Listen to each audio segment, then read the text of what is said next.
vamos começar pelo Dr. Alfredo e depois eu complemento, tá? Boa tarde a todos. Inicialmente, queria agradecer a oportunidade, Dr. José, chefe do nosso serviço aqui no Hospital das Clínicas, Dr. Carlos, pela iniciativa nesse simpósio, que, ao menos para nós, parece um pouquinho mais desbravador do que a impressão que o pessoal passou lá de fora, né? A gente parece que está com aquela cara do dinossauro que foi mostrada aqui no primeiro período, mas, enfim, eu acho que a criatividade do brasileiro acaba superando, de alguma forma, às vezes, esses atrasos. Eu vou começar aqui falando sobre uma coisa que nós fazemos no nosso serviço, entre outras, né, que é o Holter, utilizando, então, recebendo, na verdade, os exames à distância, que, então, de alguma forma, se encaixa nesse conceito de telemedicina. Bom, eu vou começar a apresentação fazendo uma panorâmica aqui sobre o método Holter, né? Esse método foi criado pelo Sr. Norman Holter na década de 60, hoje conhecido como eletrocardiografia dinâmica, né? E um senhor que residia no estado de Montana, nos Estados Unidos, e, como todo método, ele começou com fitas eletromagnéticas, foi evoluindo do padrão analógico para o padrão digital, até que nós chegamos às condições atuais com dispositivos na forma de chips, né? Chips de memória, que são conectados ao aparelho utilizado em nossos pacientes. Esse aparelho, esse gravador de eletrocardiograma de 24 horas, que também pode ser estendido por 48 até 72 horas, mas, normalmente, o período habitual é esse, né? Temos, além do aparelho em si, que vai captar todos os sinais que nós vamos destrinchar daqui a pouquinho, a segunda parte do Holter, que é o analisador. O analisador, com softwares que pré-analisam fenômenos arrítmicos, selecionam, muitas vezes, e eliminam, através de filtros, os artefatos, e permitem, então, tanto que o analisador, que não necessariamente é um médico que faz a primeira triagem do sistema, e depois o próprio médico tem a sua vida facilitada, porque foi muito falado aqui sobre o receio da tecnologia, né? Muitas pessoas ficaram um pouquinho ansiosas, mas eu costumo ser mais otimista, como o professor Milton falou. Eu acredito que a tecnologia ela só faz sentido, né, se ela trouxer uma facilidade para a gente, né? Então, eu acredito, sim, que ela vai desconstruir as coisas, mas ela vai reconstruir ainda melhor.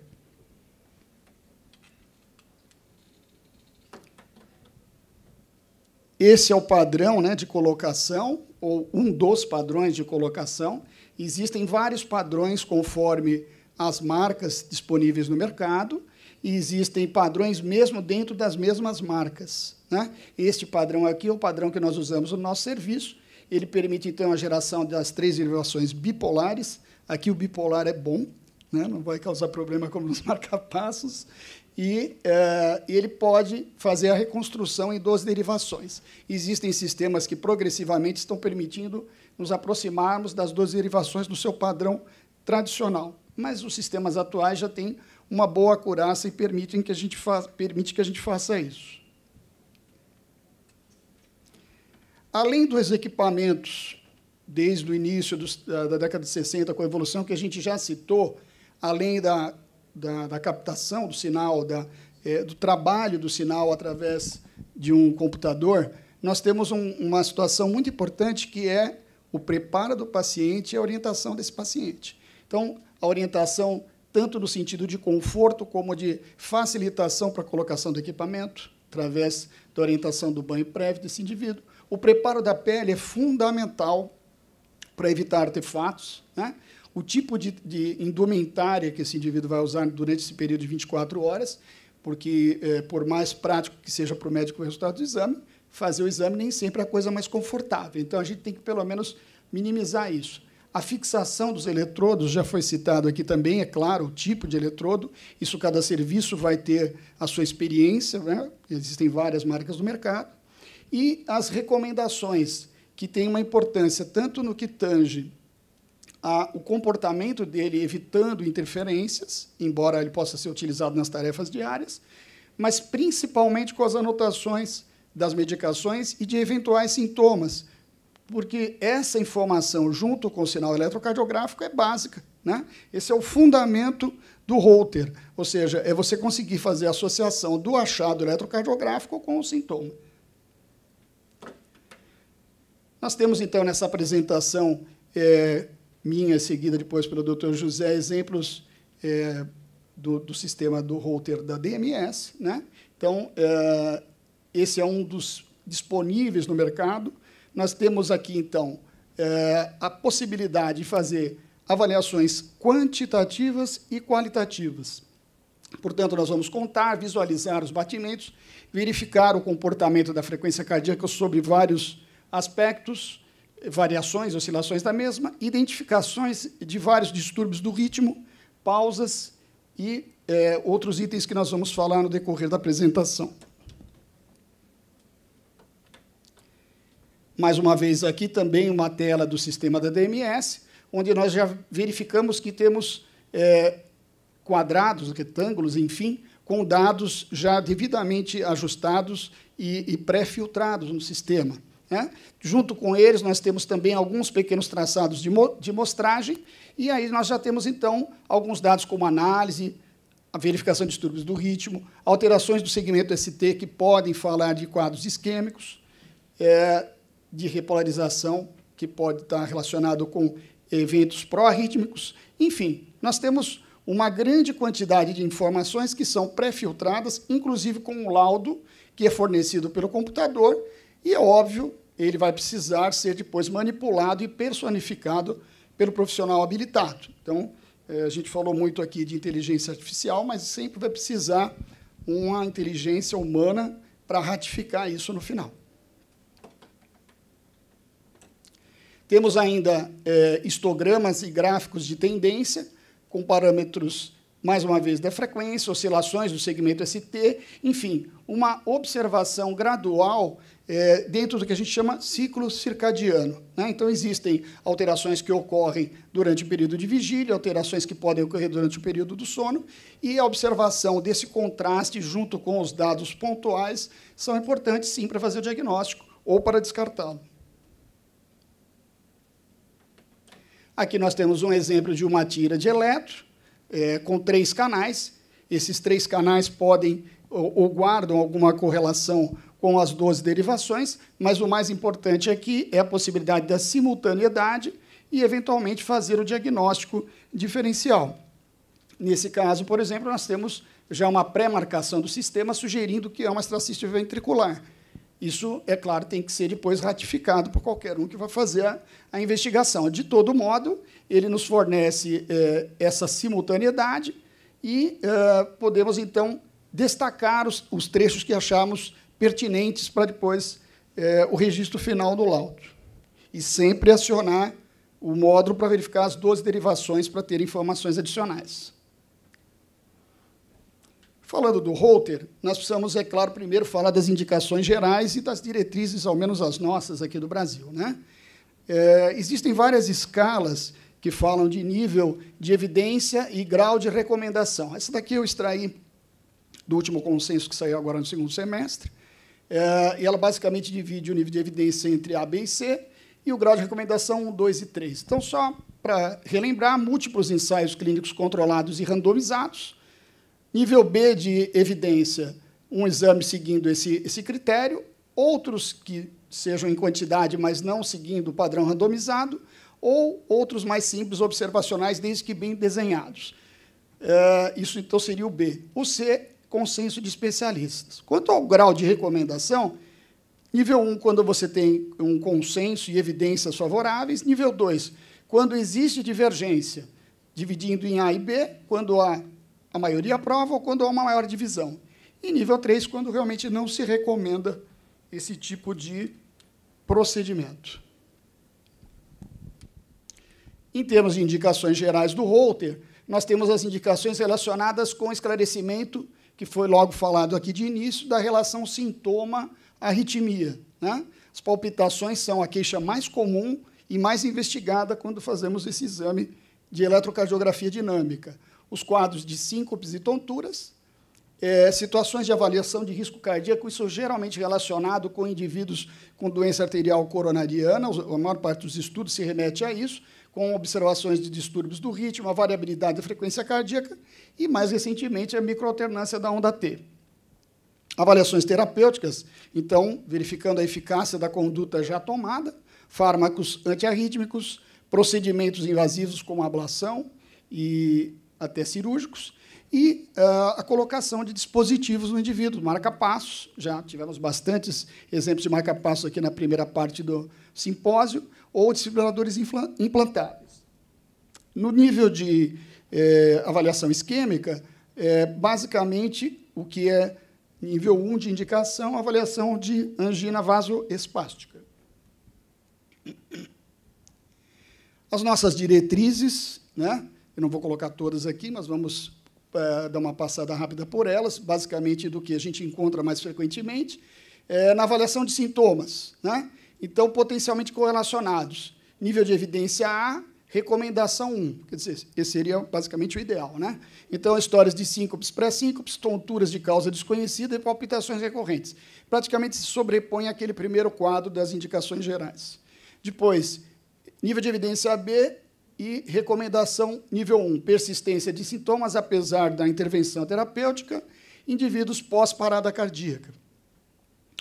Ainda nível de evidência B, com recomendação 2, uma série de sintomas de causa não explicável, quadros vasculares tipo embolia, com a suspeita de taquiarritmias que possam ter gerado, ou seja, buscando, através do método, o esclarecimento do evento hemodinâmico.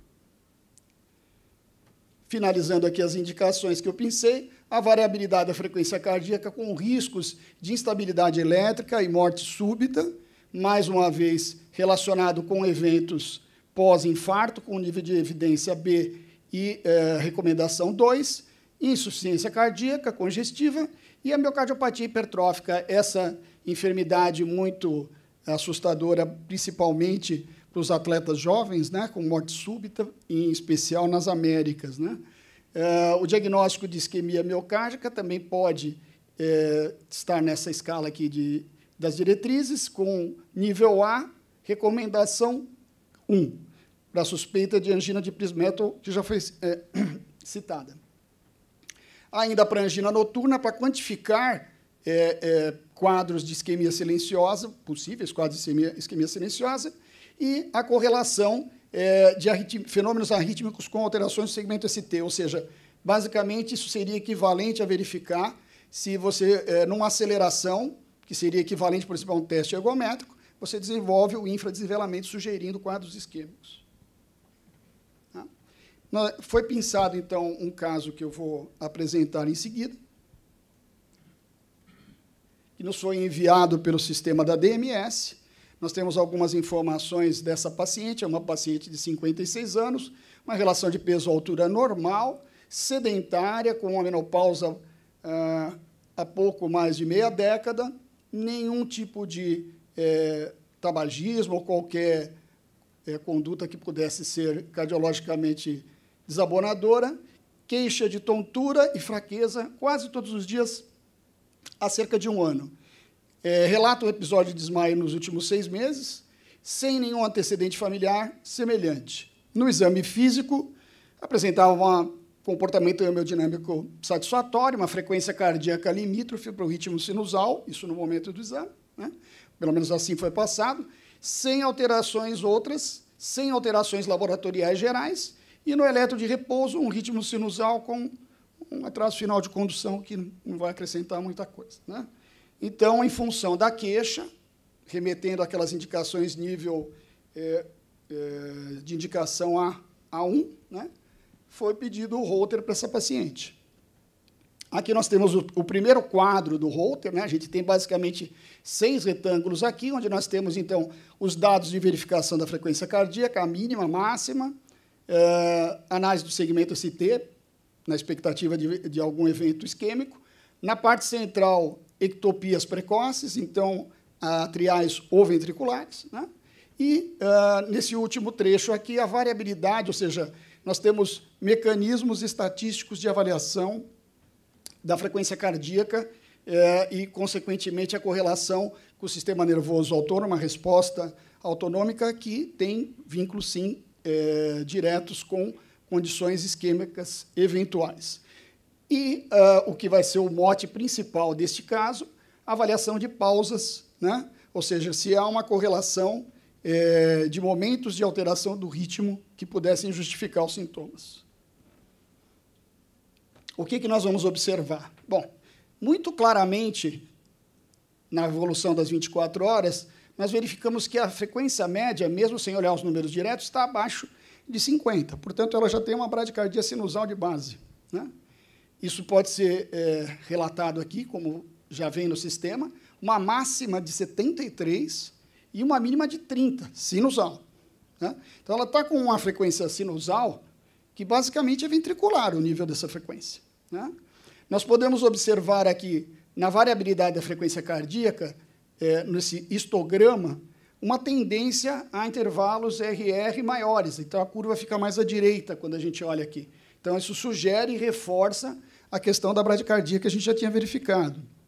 Quando a gente vai ver a análise espectral do exame do Holter, nós verificamos que também há uma tendência coerente com a baixa frequência. Então, nós temos o LH, né? Low Frequency, aqui em maior evidência do que de alta frequência, sugerindo e reforçando a questão da bradicardia. Então, temos os dados de frequência, temos as ferramentas de avaliação estatística e a análise espectral que a gente acabou de comentar. Finalmente, nós temos o primeiro traçado já do exame de Holter. Então, a gente observa uma frequência realmente baixa, né? Mas é um ritmo com onda P presente, intervalo PR mantido, conduzindo todos os QRS subsequentes, portanto, é um ritmo sinusal. Mas é um ritmo sinusal abaixo de 50, portanto, é uma bradicardia sinusal. Por volta da metade do dia do exame, então, meio-dia e meia, em torno do horário do almoço, não sei se o almoço foi muito bom para ela, mas o fato é que nós temos aqui uma parada sinusal, né? Nós temos o ritmo, de repente, todo um período aqui, um pouco mais de 4 segundos, sem nenhum batimento, né? Sem nenhum batimento. Essa parada sinusal, sem presença de P, sem indicação de bloqueios que são o diferencial, né? Você tem que fazer o diferencial com bloqueios atrioventriculares, a gente depois vai falar um pouquinho disso mais para frente, caracterizou, então, o que a gente chama de pausa sinusal. Também se observou aqui a presença de uma extrasístole, depois do primeiro batimento, imediatamente finalizada a pausa. Em alguns casos, essas situações de bradicardia, elas estão acompanhadas não só de uma extrasístole, mas de períodos de taquicardia supraventricular. Quando isso ocorre, não é este caso, mas quando isso ocorre, nós podemos ter uma outra entidade que é a síndrome TAC-BRAD ou BRAD-TAC, né? E também correlacionada com quadros sincopais de tontura.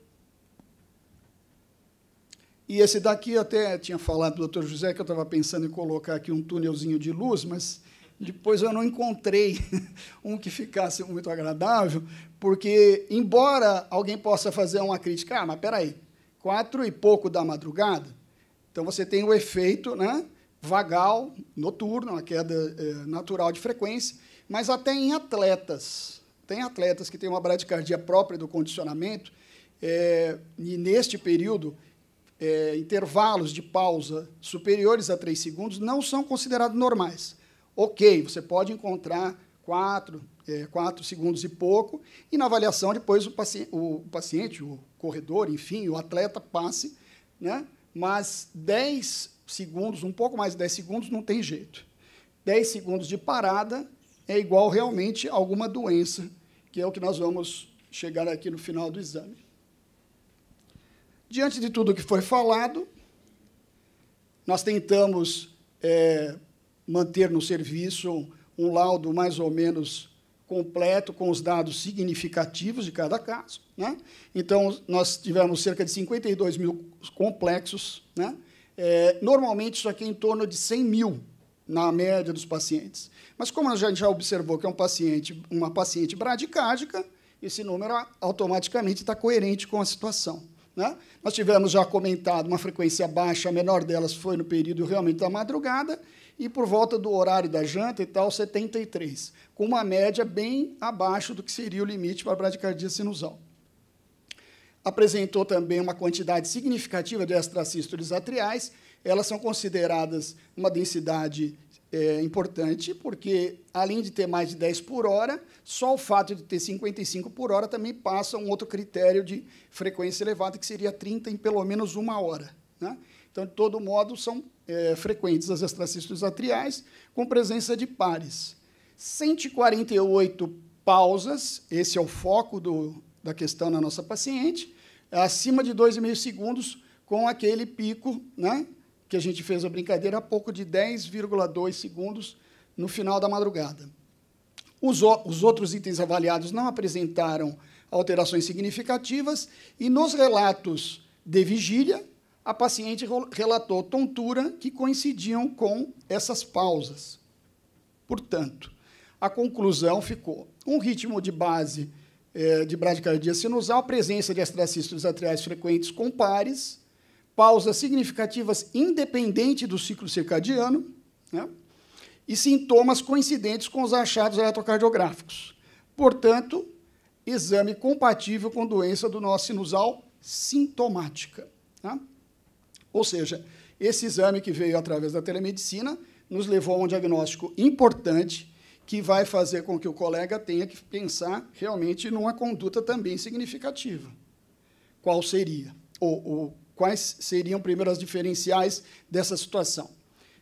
Arritmia sinusal, a gente já comentou, aliás, comentou bradicardia sinusal, mas a arritmia sinusal seria uma condição que traria períodos de pausa. Disfunções dos nós, essa que, na verdade, a gente comentou, a presença do chamado bloqueio sinoatrial, sempre visualizado do tipo grau 2, assim como o átrio ventricular do grau 2 infrarriciano, né, avançado ou até total. Alterações do sistema nervoso autônomo, vagotonia inata, então o indivíduo às vezes já nasce bradicárdico, adquirida, também já citamos, da atividade física, e desautonomias que geralmente ocorrem mais na terceira idade, mas também pode ocorrer no jovem.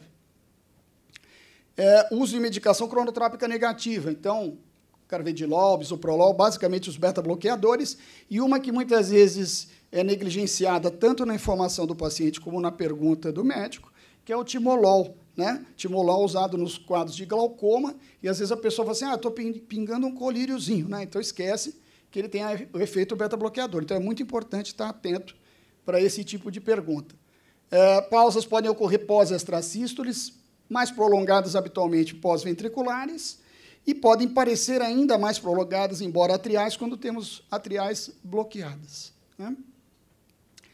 Taquiarritmias também, paradoxalmente, podem estar incluídas nas pausas mais prolongadas. Por quê? Porque depende da resposta ventricular. Se elas tiverem baixa resposta ventricular, também podem gerar esse tipo de distanciamento dos RRs. E a nossa doença do nó sinusal, que foi sugerida aqui na conclusão do laudo, né? Uma doença basicamente intrínseca dessa estrutura, que é o nosso marcapasso natural. Ela se divide basicamente, então, em causas, além dela já ser intrínseca, mas ela tem causas que são intrínsecas, ou seja, próprias, e outras externas ao nó sinusal. Basicamente, então, fibrose com o passar da idade, quadros isquêmicos, a doença coronária também pode, né, através da artéria própria do nó, causar isquemias nessa região, quadros degenerativos secundários a condições de miocardiopatias, quadros infecciosos, quadros inflamatórios, todos eles dificultando, portanto, então, a ação da propagação do nó sinusal, quadros inatos, iatrogênicos, sejam eles intencionais ou não, né? E quadros genéticos aí já são situações mais raras. Do ponto de vista de extrínsecos, usos basicamente de medicações que possam ter o efeito cronotrópico negativo e as desautonomias já citadas, e, mais uma vez, o que os meninos falaram aqui no período da manhã, o hipotireoidismo, né? O hipotireoidismo é sempre estar com ele em mente, ele sempre pode causar algum tipo de alteração, tanto nos fenômenos de geração como propagação do impulso elétrico no coração. Então, nessa situação, nós temos a indicação de marcapasso, tratamento, eventualmente, medicamentoso não se mostra eficaz, não se mostrou eficaz, pelo menos até o momento, e, junto com síndrome do seio carotídeo, síncope neuromediada, alguns quadros de taquicardias com baixa resposta ventricular, nós temos a doença do nó sinusal, que se encaixa exatamente no quadro dessa paciente. Então, pausas sinusais que causam síncope ou pré-síncope, na ausência de drogas cronotrópicas. E também, ou na presença, não é o caso dela, mas que elas não possam ser suspensas. Então, vamos cair na mesma circunstância, ou seja, nós temos que dar uma condição de saúde, né? Promoção de saúde foi citada aqui para esse paciente. Então, também entraria na indicação do marcapasso. Indicação de marcapasso, que é nível de evidência A, grau de recomendação 2, para essa situação. Então, a doença do nó sinusal espontânea, irreversível ou induzida, basicamente é a mesma formulação que estava escrita anteriormente, com quadros sincopais, pré-sincopais, tonturas e, eventualmente, relacionada à insuficiência cardíaca. O tipo de marcapasso indicado, né, normalmente é o modo de estimulação AAI ou DDD, né, o VVI pode induzir algumas arritmias, quer dizer, aí você estaria trocando um problema por outro, né, e isso vai interferir, então, favoravelmente na história da paciente, vai ou melhorar ou eliminar o sintoma, reduzir essa possibilidade e diminuir os fenômenos tromboembólicos pelo contexto aqui da obra que a gente acabou de falar. Basicamente, era isso que eu tinha para apresentar para vocês. Foi uma pequena contribuição aí dentro da enormidade de coisas que eu já vi aqui. E eu sei que eu me senti meio dinossauro do primeiro desenho lá. É isso, professores.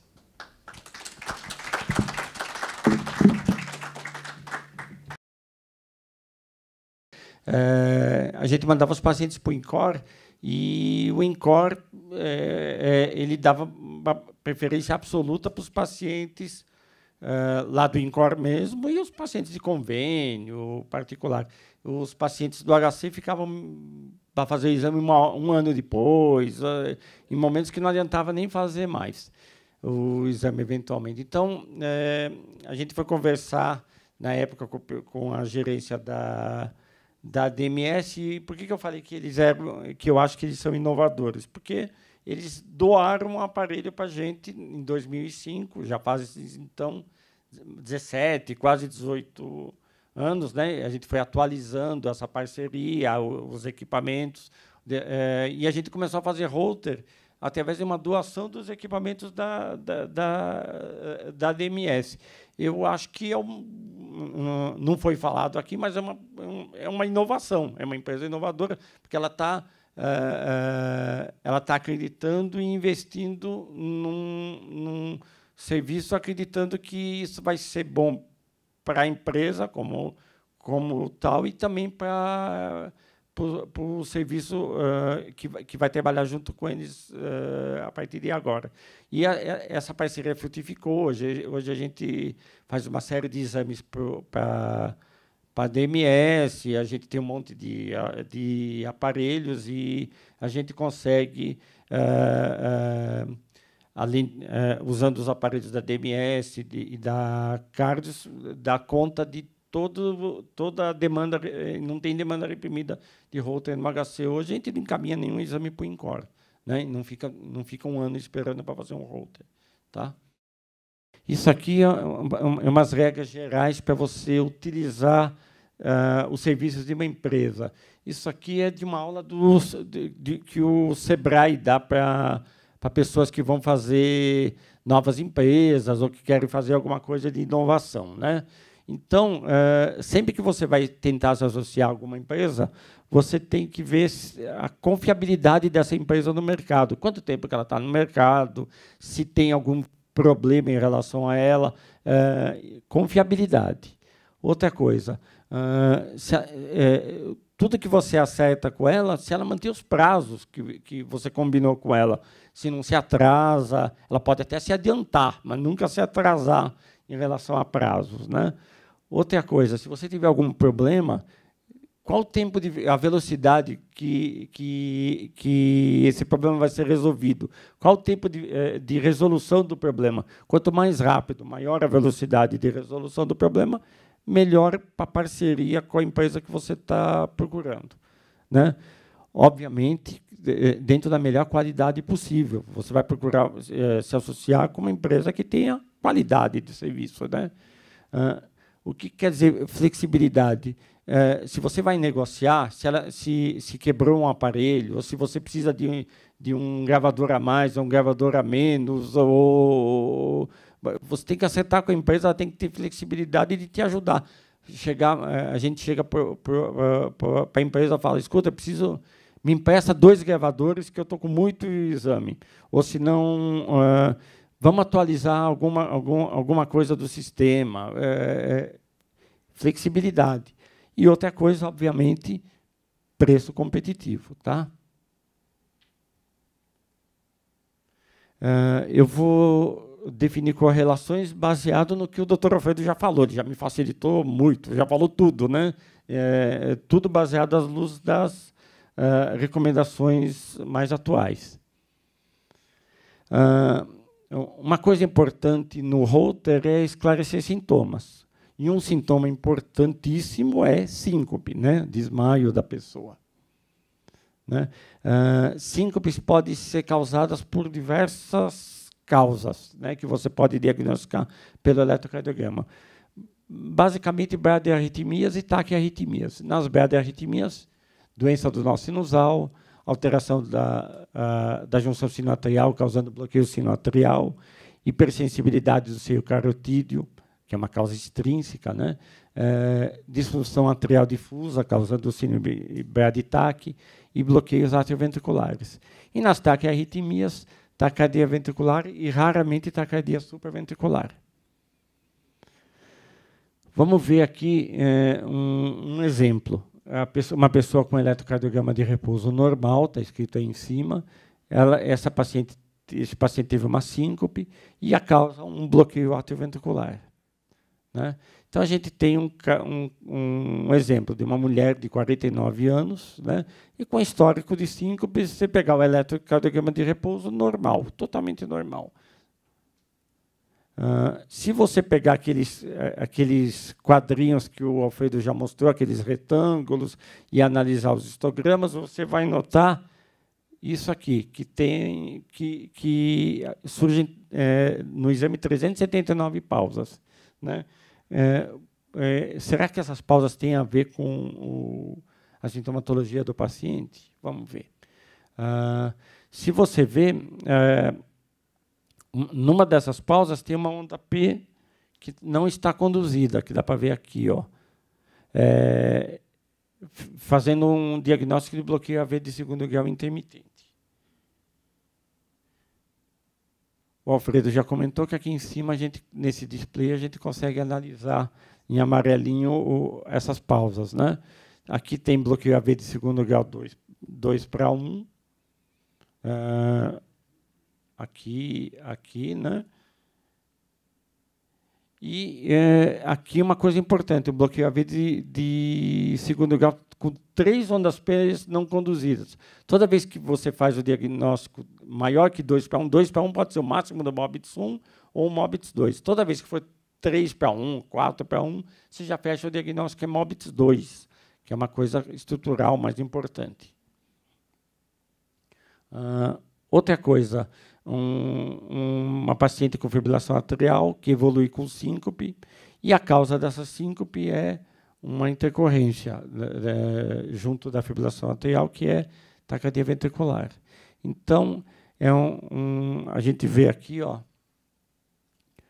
em verdinho, uma taquicardia. A gente vai pegar aqui essa transição e vai ver que ele está fazendo uma taquicardia de QRS largo, RR regular, uma taquicardia ventricular.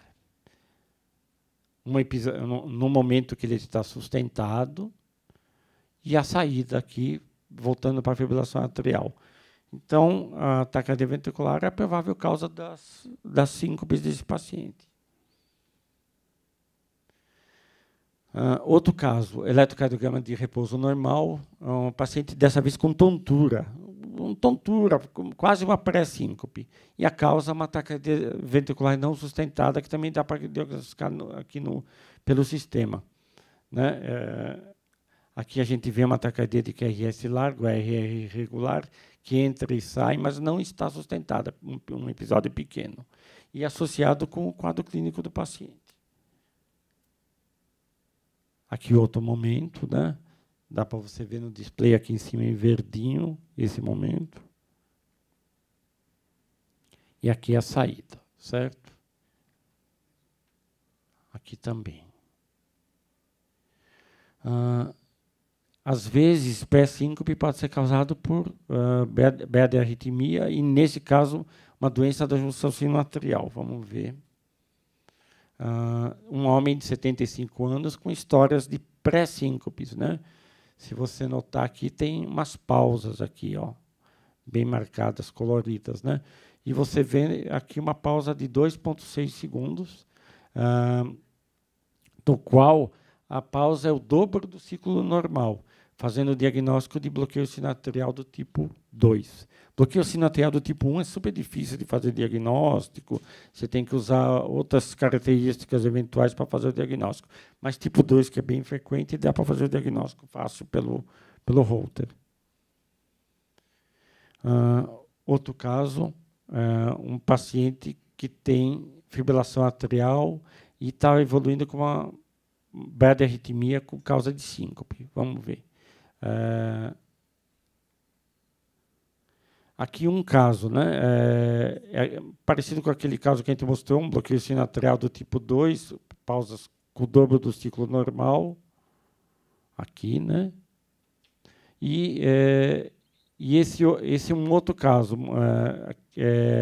Uma mulher de 85 anos com síncopes, né? E apresentando uma fibrilação atrial com períodos de baixa resposta ventricular. Opa! Peraí. Aqui.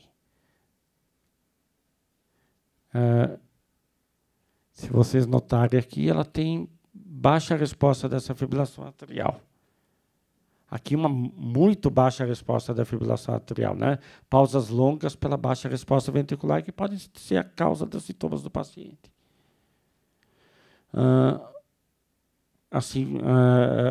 Passeando pelas recomendações, vamos ver palpitações, né? No qual a gente faz uma correlação desse sintoma com o eletrocardiograma do Holter, né? E né, tendo como causa distúrbio do ritmo. As palpitações, as causas mais frequentes são taquiarritmias. Quais as causas principais? Taquicardia supraventricular, fibrilação atrial, taquicardia ventricular e, eventualmente, até taquicardia sinusal. Aqui a gente tem um paciente com um episódio taquicárdico, né? O primeiro caso, aqui uma taquicardia e a causa da palpitação, uma taquicardia ventricular não sustentada, uma taquicardia de QRS largo regular. Aqui a saída, que dá para ver lá em cima no display, né? Aqui outro caso, uma palpitação taquicárdica, o eletro de repouso praticamente normal, meio bradicárdico, só 60 de frequência, né? E a correlação do sintoma com taquicardia sinusal. Precisa ver a causa da taquicardia sinusal. Às vezes, nem sempre uma taquicardia sinusal é uma coisa totalmente inocente. Precisa ver a causa dela, principalmente se ela estiver associada com sintomas, né? Outra coisa, em comorbidades. Se você suspeita que a pessoa pode estar evoluindo com uma fibrilação atrial. Quando que pode ter fibrilação atrial paroxística? Em pacientes com AVC, acidente vascular cerebral, diversas cardiopatias em que existe um risco alto de evoluir com fibrilação atrial, e em casos de palpitações, o paciente refere palpitações arrítmicas. Aqui a gente pega um eletro de um ritmo sinusal bradicárdico e o paciente começa a sentir palpitações associadas com esse episódio paroxístico de fibrilação atrial. Aqui um momento em que ele está num período de fibrilação atrial bem prolongada, e depois ele sai, eventualmente, dessa taquiarritmia, passa o sintoma. Fora isso, tem sintomas diversos, já estamos acabando, sintomas diversos para diagnóstico e estratificação do risco cardiovascular, né? Dor precordial, principalmente em pacientes que não têm condições de fazer teste de esforço, diversas situações especiais, que eu vou falar aí para frente, e, inclusive, indivíduos assintomáticos, né? Então, esse é um paciente de 75 anos que tinha essas sístoles matutinas e tinha uma suspeita de dor precordial, se queixava de dor precordial. De manhã, a gente só pegou essas sístoles. À noite, durante o episódio, naquele momento, ele tinha palpitações sintomáticas. A dor precordial surgiu às 22 horas, com alteração de STT bem visível, bem importante, no qual você fecha o diagnóstico de angina, né? Outro caso, uma mulher assintomática, ela durante o sono faz um episódio de Morbid-Sum. Morbid-Sum é aquela arritmia que o PR vai aumentando até que ocorre uma falha, tá? Por estímulo vagal exacerbado durante o sono, é bem frequente. Também podemos usar o Holter para avaliação de risco em distúrbios do ritmo em situações especiais. Quais situações especiais?